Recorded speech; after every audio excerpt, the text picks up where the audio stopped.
Let's go guys and check the range. Okay, so this is our Mini 2. Okay, so this is our version, the new version, uh,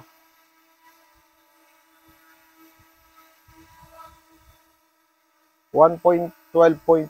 Okay, so let's go and check guys. Let's go.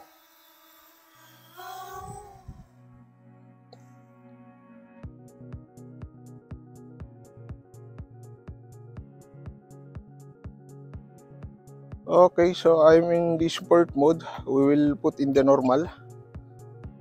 Okay, okay, the normal only.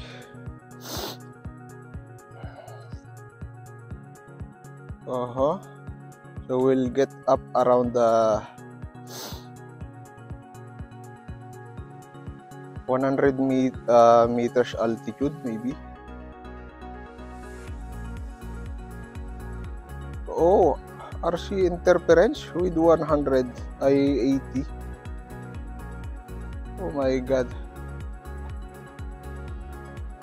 Did you see guys the new update today? Interference around 80 meters. I am in 80 altitude. RC interference again signal guys. So I think we have a trouble with this new update. The version 1.12.2 okay on the Android. So we'll try to push more around 100 meters and have interference again. We will not continue guys. So where's our drone? So I'm in the green. Okay, so I'm in the good direction.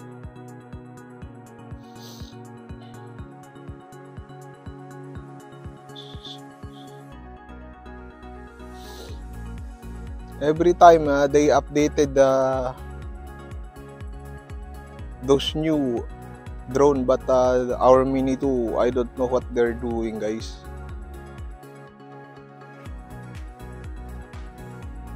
Interference around 80 meters is not good.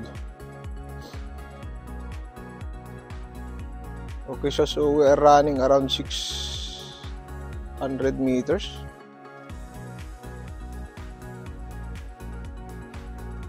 Oh, RC interference again guys in 700 meters. So I think this is the bad update today in the Mini 2. I think this updated yesterday. That's why I'm trying. So I think if you have updated before the 1.12.0, better you will not update guys. So I'm in the cinematic normal mode. So we will push more than 1,000 maybe meters. One more interference with 1,000, maybe we will return. It means this update it's bad, okay? So to avoid this situation, better stay on the 1.12.0. Okay, so we're running 1-2 meters.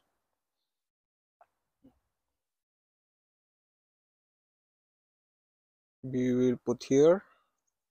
Where's my drone? So I'm in the green. Okay, so I think this update guys is not good. So I'm returning home now. I'm just test the new update guys for a range test. So hope help you a lot guys with this new update. So, as you see, always RC interference with this location. So I think don't have a problem with this. Only the small trees, but I'm flying 100 meters altitude, okay? So not bad for me guys. So we will return to home. How many times for RC as signal interference? Not bad update guys. Okay, so we will return to home. And we will update the new again. Okay, maybe after 1 to 2 months. May Mini 2 before guys in 1.7.4 I think. I reached around 4,700 meters with the stock battery guys. But now, ever since so worse update. I don't know what DJI doing about our Mini 2, but I think this Mini 2 almost phased out, and they did not think about the improvement. They always thinking about the new Mini, the 4, the 3.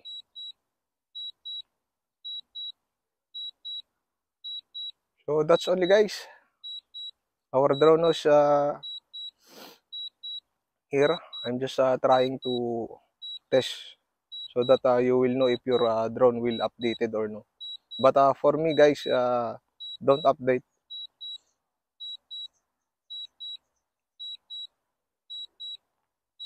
500 meters.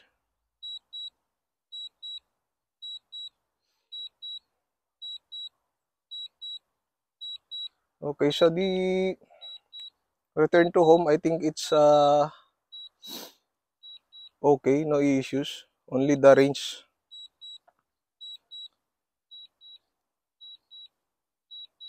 I check the apps, still the same as usual.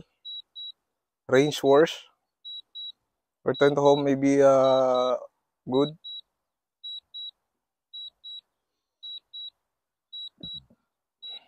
Uh-huh.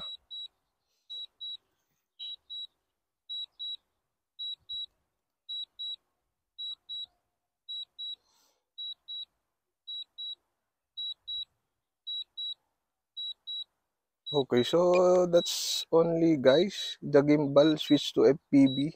Why switch to FPV? Follow mode. Uh-huh.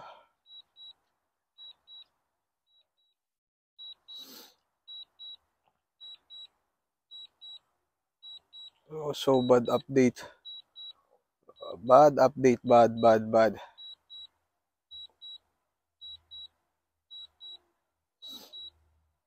Okay, so this is now my Mini 2. Okay, I think the update is not good. Okay, I will pass because I need to be hurry. Okay guys, so cancel. Okay, so this is the our Mini 2 guys. I think a good update for me, this one. Okay, so this is our Mini 2. Okay, so that's only guys the test with the Mini 2 for the range test with the version 1.12.0. So everything is worse update, okay? So till next time again guys, with the new update. See you and happy flying. Bye bye.